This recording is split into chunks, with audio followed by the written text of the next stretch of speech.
ang chairperson ng Committee on Golf, si Mr. Joselito Bogs Luarca. Patuloy po ito na ginagawa tayo ng fundraising para po sa ating mga scholars. So lahat kayo ay tumutulong sa advocacy ng alumni na tulungan yung scholarship namin. So maraming matulungan ng mahihirap sa Marinduque.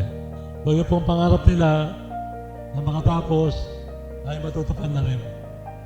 So tuloy-tuloy po itong gagawin namin. Ito po yung simula. Hindi po kami nagtatapos dito. Tuloy-tuloy po ito. So sana po, tulungan nyo kami sa susunod na tournament. So, mag-enjoy po tayo lahat. Maraming salamat ulit. Thank you.